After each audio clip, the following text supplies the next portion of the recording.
I'm willing to resign. I'm willing to be shot in front of the president. Kung may tunay, I just have to qualify. Tunay, totoo, na ebidensya. Hindi coerced, hindi manufactured, hindi fabricated, hindi invento. Alam niyo po, mahal na Pangulo, alam niyo po, dyan, so, kung ipipilit niyo po yung akusasyon ninyo na ako'y nakinabang sa droga dahil cuddler ako, o protector ako, o dahil nakatanggap ako sa kanila, whether in the form of campaign funds or whatever, alam niyo po, mapapahiya kayo dyan. At ayaw ko pong mangyari yan sa inyo. Ano man ang ebidensya niyo dyan, kung sakasakali man meron na po kayong ebidensya tungkol dyan, sinasabi ko na po sa inyo na yung ebidensya na yan ay hindi totoo. Fake, peke, bogus, manufactured, fabricated, perjured. Ano mang dahilan na nakakumbinsi yung mga operator nyo, kumbinsi ang sino man ng mga affiance na yan na magsisinungaling hinggil sa punto na yan. I'm telling you, Mr. President, ayaw ko po na mapahiya kayo. Maybe not now, but perhaps later. Dahil yan po ang totoo. Wala pong katotohanan yan. Ayaw ko po na kayo mismo ang mapapahiya. So, ang unsolicited advice ko po sa inyo, kung sino man ang mga nagsusupply ng mga impormasyon na yan, at so-called evidence na yan, kung meron man na tinuturo nga ako na nakikinabang sa droga, pwede ho ba harapin nyo na sila ngayon at pasabihan nyo, pilitin nyo na silang magpakatotoo sa inyo? Dahil kayo ho ang masisira. Maybe not now, in the very near future. But there will come a time na talagang ganyan ho ang lalabas, na wala ho katotohanan niya. So please. Yan, sinisimulan na nga po ako. Nandyan na. Inano na naman nila yung so-called house inquiry. Para ano po yan? So, yan po. Kasi kung iniisip ko nga po, I'm just trying to be very honest at this point.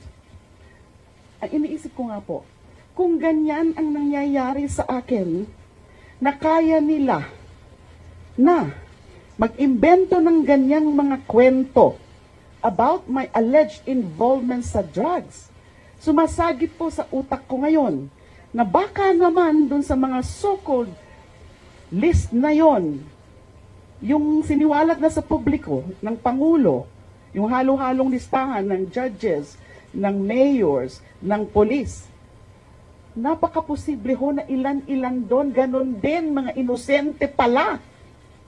Kaya lang, yun, may mga nagtuturo lang sa kanila at sa anumang mga kadahilanan.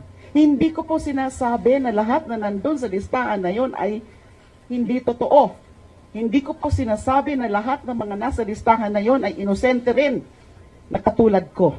Ang sinasabi ko lang po, since kayang-kaya nilang gawin po sa akin, na senadora po ako, pwede ho nilang gawin yan doon sa mga nandun sa listahan na yan. Kasi tingnan nyo, may nakita na ba kayong mga kaso na final at this point after making or having that naming and shaming sa mga yon? Mukhang wala pa. So nasaan po ang mga ebidensya? At kung meron man, tunay ho ba na mga ebidensya yan? Yun po ang gusto kong iparating na mensahe. Kasi siya ko talagang mapapahiya sa nangyayari ngayon.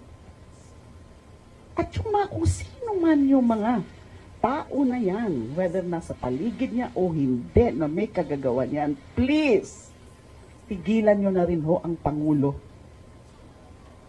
Be responsible enough na bago po kayo nagbibigay ng kung ano-anong informasyon o so-called evidence, you should be completely convinced of the veracity of those information na dumaan sa tamang proseso ng validation, double-checking, para wala hong mga nadadamay na mga inosente na kawawa rin ng mga pamilya.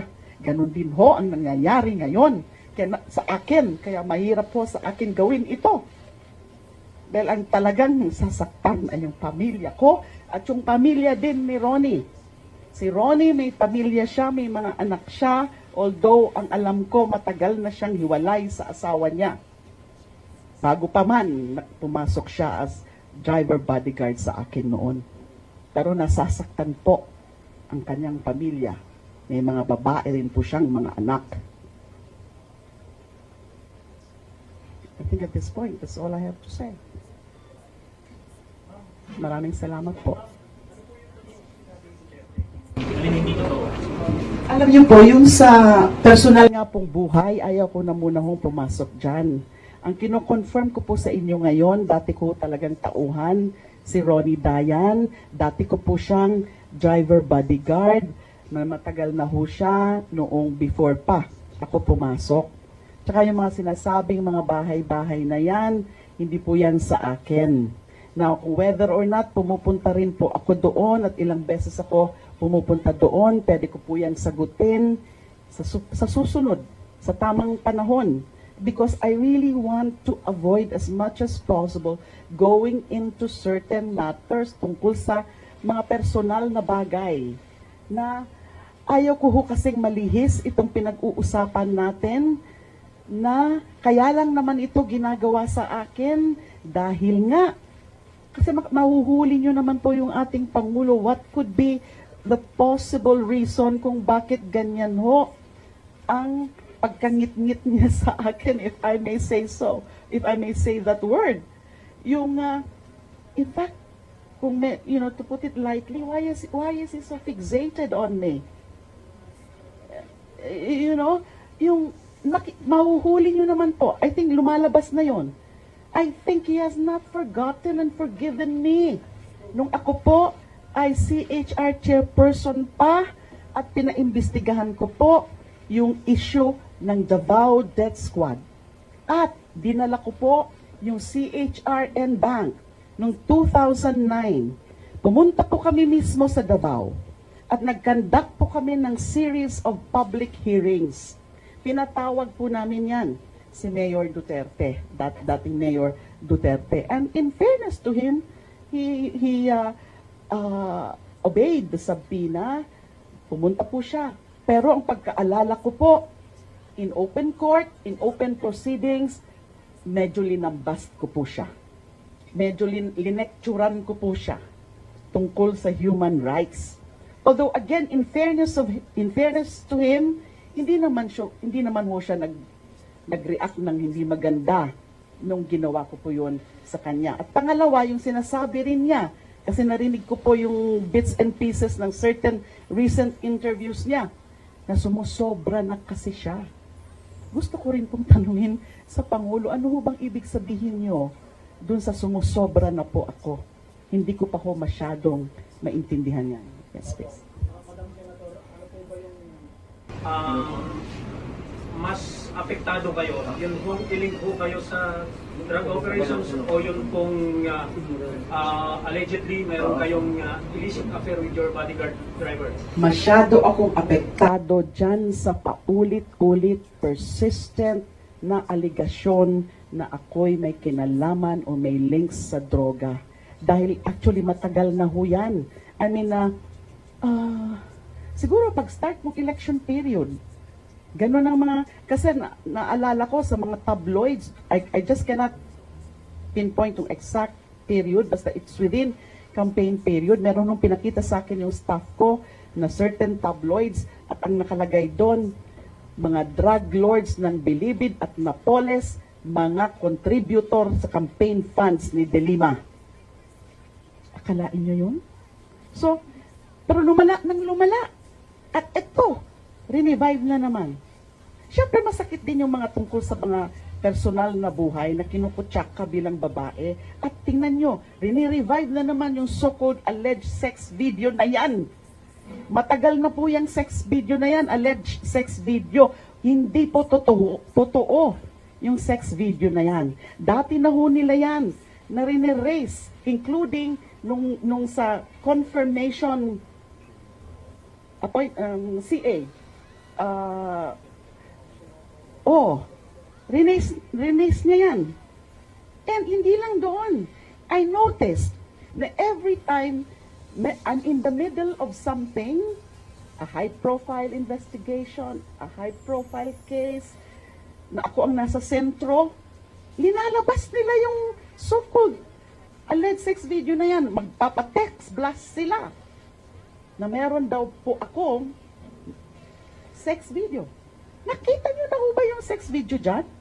Meron po bang sex video? Sabi ng aking staff, ang nakita nila is parang still photo of what is being made to appear as a video.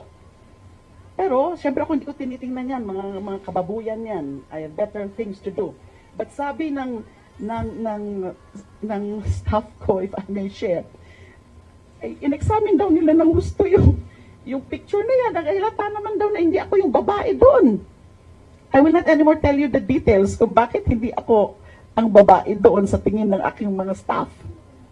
It's too low. Pag sasabihin ko pa yun, wala ho tayo sa showbiz ngayon. Press con. So, I don't understand.